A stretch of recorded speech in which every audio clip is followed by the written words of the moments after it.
Hello viewers, নমস্কার, আদাব। আজ আমি আপনাদের ইন্ডিয়ার মেডিকেল ভিসা নিয়ে একটি গুরুত্বপূর্ণ কথা বলতে যাচ্ছি।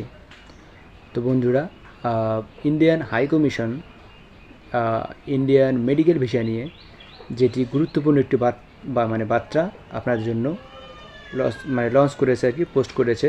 সেটি হচ্ছে আপনারা যারা যারা চিকিৎসার জন্য ইন্ডিয়ান মেডিকেল ভিসার জন্য অ্যাপ্লাই করেন তাদেরকে নিয়ে একটি গুরুত্বপূর্ণ তথ্য বা গুরুত্বপূর্ণ নোটিশ জারি করেছে। সেটাই আজ আমি আপনাদের বলবো। তো বন্ধুরা, ভিডিওটি শুরু করার আগে যে কথাটি বলবো সেটি হচ্ছে, বন্ধুরা, আপনারা যারা আমার চ্যানেলটিকে সাবস্ক্রাইব করেছেন তাদেরকে অনেক ধন্যবাদ। আর যারা সাবস্ক্রাইব করেননি তাদেরকে প্লিজ বলবো, বন্ধুরা, আপনারা প্লিজ আমার চ্যানেলটিকে সাবস্ক্রাইব করুন এবং ভিডিওটিতে লাইক করবেন। আর ভিডিওটি একদম স্কিপ করবেন না। স্কিপ করলে আপনারা বুঝতে পারবেন না যে কোথায় কীভাবে কী করতে হবে। তো বন্ধুরা, আসুন তাহলে ভিডিওটি শুরু করি। বন্ধুরা, আপনারা যারা ইন্ডিয়ান মেডিকেল ভিসার জন্য অ্যাপ্লাই করতেছেন তাদেরকে আমি একটা গুরুত্বপূর্ণ কথা বলবো। আমি যেটা বলতেছি যে ইন্ডিয়া হাই কমিশন ওখানে বলেছে যে, আমি আপনাদের বলছি এবং আপনাদের এটা দেখাবো, আপনারা যারা মেডিকেল ভিসার জন্য অ্যাপয়েন্টমেন্ট ডেট নেন ইন্ডিয়ান হসপিটালের, সেই হসপিটালের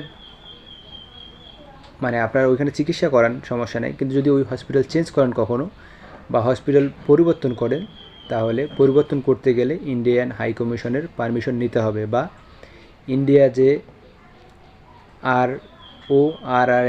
FRRO একটা সংস্থা আছে, ওইটার সঙ্গে আপনাদের যোগাযোগ করতে হবে এবং ওইখানে পারমিশন নিতে হবে। আমি আপনাদের দেখাচ্ছি, আপনারা নিজেই দেখুন।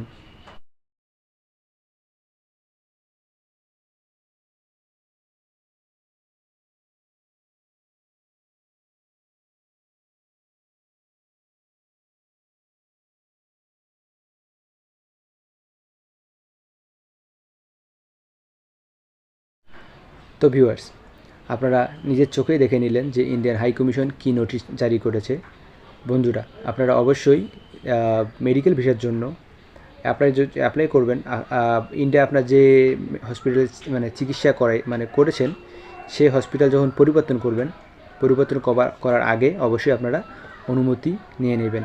আর যদি অনুমতি আপনারা না নিয়ে নেন, তাহলে দেখবেন যে আপনাদের পাসপোর্টটা ব্ল্যাক লিস্ট হতে পারে বা রিজেক্ট হতে পারে, বা আপনার ভিসা পাবেন না। এবং এমন হতে পারে যে আপনার পাসপোর্টটা ব্ল্যাক লিস্ট করতে পারে ওরা।